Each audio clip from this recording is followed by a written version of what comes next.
Hey guys, how we doing? Welcome to Walking Boxing. It is Monday, February the 10th, 2025. And big weekend for combat sports. Not so much in the boxing world, although still plenty going on. Mainly the finality of the Canelo Alvarez circus, whatever you want to call it. First of all, we've talked about it the last few days, of course. The Crawford, Jake Paul, back to Crawford situation, and then ultimately the four-fight deal with Turkey Sheikh. Just going to take this out of my ear so I can hear properly. But yeah, all seems resolved, and the cherry on top, if you want to call it a cherry, but the full stop to the whole situation was the announcement by Turkey Sheikh himself that Canelo will fight William Scull in his first fight for Riyadh season on May the 3rd in Saudi Arabia. And I don't mind the fight. I know, no doubt, let's go through these trees here. New route today. Neil's having a bit of a good look around. Above all, I don't mind the fight. Yes, there's probably other fighters out there. I don't want to hear Benavidez straight away, please. He's fighting at 175.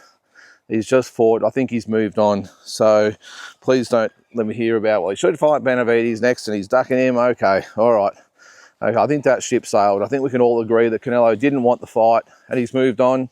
And Benavidez has moved on. So I think we just let that fight slide. I don't think that fight's going to happen at least in the next year to 18 months. But anyway, William Scull is the opponent and I don't mind it. I've had a bit of a good look at William Scull. I watched his fight with Shiskin. What was that, a few months back? Look, I think he gives Canelo a fight. And the first thing we've got to look at is who else would you have preferred him to fight, or would Turkey Sheikh have wanted him to fight? And look, he makes the most sense. Again, take the Benavidez situation out of it. Morrell is obviously now 175 as well.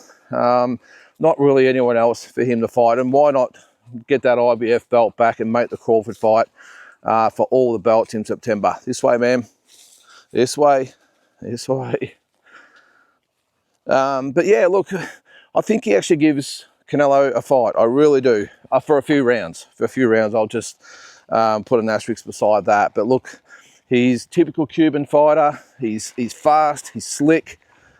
Very, very experienced as an amateur. So we've got to take that into account, that he's not just, he hasn't had a lot of fights, I don't think. He actually might have had 19 or 20 fights, but not a big knockout puncher. But, yeah, against Canelo, you probably don't need to be. Canelo hasn't knocked out, I think his last 6 fights or something have all gone the distance, I think, from memory. I can't remember, but hasn't had a lot of stoppages in his last few fights. But, of course, he is a tough, nuggety fellow, is Canelo. But looking at Scull, look, I think he's obviously, he's tall, he's rangy, and what I like about him, at least for a few rounds anyway, is that he's got a very, very good stiff jab, nice right hand, he moves pretty well, but he looks like a big, strong guy who's really good at the weight, or solid at the weight, and really backs himself as well. Now, has he got the skill and the, what would you call it, the desire, the heart, whatever it is, to hang with Canelo and possibly beat him? I don't think so. But I think it's a good first up fight for Canelo in the Riyadh season events. Now, of course, I don't want to stretch Canelo too far before the Crawford fight. You've got to remember the Canelo-Crawford fight has been the fight that Turkey Sheikh has wanted for a long time. He's a big fan of especially Crawford up to now. Crawford and him have been buddies for a year or two, where Canelo's just jumped on board, but he's always wanted that fight. And if you can remember, that was where the angst first started. Remember, there was a little bit of tit for tat between Turkey Sheikh and Canelo, because Canelo is his own man, wouldn't bow down and bend to the Riyadh season crew. And of course, geez, isn't it surprising how money fixes things very, very quickly? And how quickly Al Heyman was a memory for Canelo at PBC, who all of a sudden he was out of the gang was PBC and Al Heyman. But yeah, look, they've got to protect the fight with Crawford in September, and I get that. And I don't mind the fact that Scull could be a really good tune-up for Terence Crawford. He's just like a bigger version of Crawford, but without the skill, if that makes sense. Same sort of thing. He's rangy, he's tall, he likes to jab and move, and as I said, he's got a good placement of his right hand and does back himself, as I said. But yeah, I think for 3 or 4 rounds, I think he gives Canelo a good fight. And then after that, I think you might see, once the sting goes out of those punches and the fight sort of tends to just slow down just a little bit, and both guys get into the groove, I just think you'll probably find that Canelo will find his range, get in close, make Scull pay for some of his mistakes, because he can be hit. And what was his name? His last opponent, what did I say his name? Shishnak, or whatever his name was, did have success landing on William Scull. So yeah, look, I think it's a really good fight first up, and of course Canelo wins, but I don't mind it. It'd be interesting to see what the undercard looks like, and I've got a feeling the fact they've got Canelo on the roster now, I think you're going to see an amazing undercard.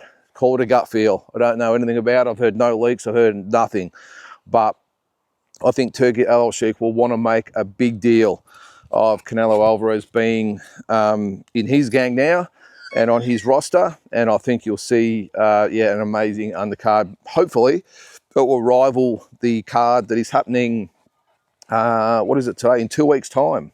Amazing. How good is that? What's today? The 10th? Yeah, so in 2 weeks' time, that fight is, or that card will take place, and we'll obviously talk more about that in the lead up to that card. But what an event that will be. And as I said, I think I've got a feeling Canelo's event will be just as big. But again, I don't mind the fight. I don't mind the fight, and not just the opponent, the fact that he's going to get that IBF belt back, and then he can move on and fight Crawford for all the belts in September in Las Vegas. So start saving your money now, guys, because I don't think the tickets are going to be cheap. Airfares are on special at the moment, by the way. I think you can get a return airfare to Los Angeles. It's only an hour's flight from LA to Vegas, but you can get a fare for $1,200 at the moment through Qantas. So if you want to do that, jump on right now, because I think the special ends this week. How's that? $1,200 for a return economy flight to Los Angeles. And if you want to go even better, up the front of the plane, I think it's about 7.5, which is not bad. 7,500, and it's not too bad. So anyway, start saving. You can probably guess even already, probably the hotels in Vegas are starting to go up, but keep a lookout for that one anyway. I'd wait till after, of course, the Scull fight before I start booking things, but who knows. All right, some other news. Well, I didn't watch it yesterday, but the UFC was on. Apparently it wasn't the most exciting fight. Again, I'm just not really a UFC guy. I did contemplate actually getting the card. I didn't really know anyone else on the card, but I knew there was a few Aussies. And the main event, you know, they've obviously fought before. There's a bit of bad blood there, and they talked it up a fair bit. So I thought about getting it, and then I thought, you know what, after last week's Benavidez and Morrell debacle, where they stuffed my order up, and now I've got to try and get my money back or credited, whatever. I thought they could stick the $60 or $70, whatever it was they wanted for the card, and watched a few highlights. Could you call them highlights? I don't know. I struggled to get into it. But what I did get into was the post-fight press conference. Dana White, you are the man. Dana White, he just ripped into the Australian media, and I think it's about time someone of his stature really let rip about the state of play here in Australia. And he made a really good point. You know, around the world, we're sort of revered as that country, you know, with all the dangerous animals, and which gets overblown a little bit, because let's face it, I mean, there's lots of things here that will kill you, but you've really got to go out into the elements to find them, apart from maybe some spiders and snakes and that sort of stuff, or out in the ocean with the sharks. But I think they overplay that a bit. But that is the way they see Aussies over there. But the other way they see Aussies, that was what I was going to say, yeah. So he said, for all the stuff there that can kill you on land and in the water, never seen a bunch of pussies in the media than here in Australia. And he would know. He's been all over the world with the UFC. And if you're not really a person that's been overseas or knows what happens overseas, this is the way we're now perceived. Yes, they sort of see us as that strong country as far as those animals that can kill you, but apart from that, we really are seen as the jellyfish nation, no backbone. And the gun thing I can get my head around. I mean, you know, you got a lot of Aussies can't understand why in the US it's all about whose gun's bigger and more powerful, and you know the Constitution of not taking away the right to bear arms and all that sort of stuff. That's a whole different conversation. We, from a different culture here in Australia, struggle to understand that. But in America, if you talk to an American over there, especially an American in one of those states where it's open carry and you can pretty much have whatever gun you want, like where I was in Texas, Nevada's another one. You'll get what I mean. But that's a different ball game. They see things differently, but the way they perceive Australians, apart from the gun thing, because of course we don't have guns here at all, apart from well, it's very hard to get guns, isn't it, unless you're a hunter or farmer or whatever it might be, a recreational shooter, what are they, sports shooter, whatever it is. But that's a bit different. But the way they look at Australia is that even through the COVID years, or the pandemic years, I don't know, they block you on YouTube these days for even mentioning the word, but they saw the way we handled that. They've seen the way we've handled lots of other situations around the world and just our piss weak responses and everything to it. And they really see us as pretty much a weak country. They really do. And every time I go over there, I get, the same theme. Geez, we love the Aussies, but what the hell is going on over there? And this is what I'm hoping will change. I'm not going to get political about the whole thing. You know where I probably stand by now if you watch these videos regularly. But geez, we need someone with a backbone to run this country and just shake things up, get us back to, the good old-fashioned values and all that sort of stuff. Anyway, I'm not going to get political about it, but I just thought it was awesome to see Dana White, who normally when you get faces of organisations like that, especially when they're looking for funding and grants and, to spread their sport or events, whatever it might be, they play with a straight bat and say, oh, this is great to be here and people here are lovely and everyone's been so welcoming and we love the country, and they play it straight, but Dana White, his organisation's big enough where he doesn't have to play games, tells it the way it is, and I loved it. I loved the way he ripped the Australian media because he's 100% right. A bunch of pussies. Uneducated pussies, by the way. A lot of them are, oh, this barbaric sport, oh, geez, come on. One of them saying, what was his main thing about? Because he did a podcast or something with the Premier up there in New South Wales. And someone said, oh, it nearly made me sick. Well, Dana just ripped him as well. So I'm not a UFC man, as I said, but geez, Dana White, you reckon you might move out here to Australia and maybe put your hand up to become Prime Minister or something? I think he'd be awesome. We know he's sort of in the mix over in the USA, in with the boys over there, in with the gang. But I'd love to have someone like him here. He's smart though, there's no way he'd get into politics, I wouldn't have thought so. But anyway, I thought it was awesome. Good on you, Dana. And we're not all like that down here, mate. We're not all like that. But unfortunately, the people that are in the media and the politics are that way for some reason. But anyway, let's hope that changes. All right, some other news coming up. Big weekend for the lightweight division. Shawn Davis will fight Dennis Berinchyk. I'm looking forward to this fight. I think Shawn Davis wins. I think it's his time. I think Berinchyk will not go quietly, though. I think he's a very, very good fighter. 36 years of age, though. He's from that same crew of the Lomachenko's and Usyk team back, the Olympic or the national team, Olympic team for Ukraine. And very, very good, tough fighter. But I think this is Shawn Davis's time to shine. I think he will beat Berinchyk and open the door for a lot of exciting fights down the track. Some really good fights to be made. Of course, Scull Stevenson, Gervonta Davis, come here, buddy. Maybe it's a Petter. Who knows? Lomachenko.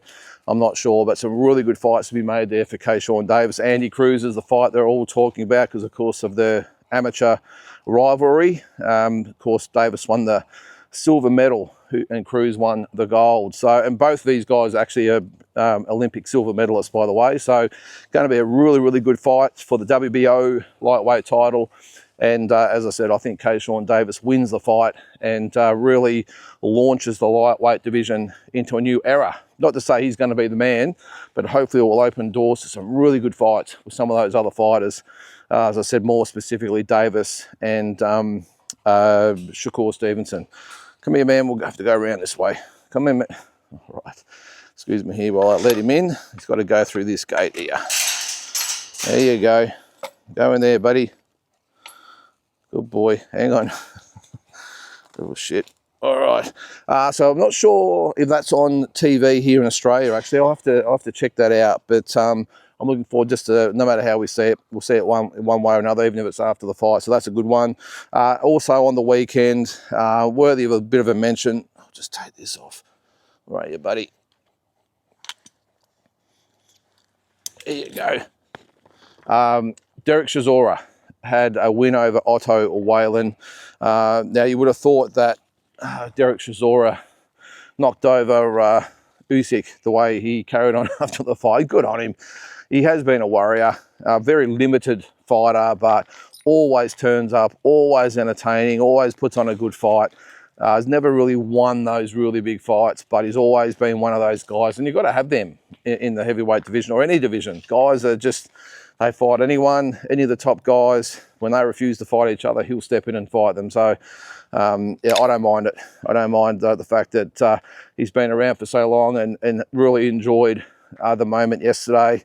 The only other thing that sort of did make me laugh a little bit, though, was when he put up the pictures of Joshua, Usyk and Dubois about who the fans want him to fight next. I got a feeling the fans were along the lines of, hey, mate, just take the win. You've just won a close fight over, well, close-ish, over Otto Whalen, who's been destroyed by most of the good fighters out there. Enjoy your win, but let's not get too excited. And he held it up, and I'm not sure who the crowd actually picked it. Actually, they were all sort of the same sort of decibel levels, but I've got a feeling the fans were like, hey, Derek, just enjoy your win, mate. Forget about fighting any of those guys, because I think you get towed up by all of them. So good on him, though. I think, I'm not sure it was supposed to be his last fight. Obviously not if he's putting up those posters, but I think he's got one fight to reach 50, and then I think he'll be gone. So look, you never know. Who knows? Joshua might not be able to get the fight he wants and wants to tune up and fight him. I don't know. There's no way he's getting Usyk, of course. Who knows? Maybe Dubois. Maybe if Dubois gets past Parker, but then again, you would think that Dubois would fight Usyk in the rematch after that, or maybe line up a Tyson Fury if he comes back. There's so many connotations there, but you never know. So good on Derek for getting that win and coming out unscathed. He always makes fights hard, doesn't he, though, Derek Chisora? But good on him. He's been a warrior for the sport, and best of luck for whatever's next for him. So, guys, that is it for today. Hope you have a great Monday, great start to the week, and we'll catch you tomorrow.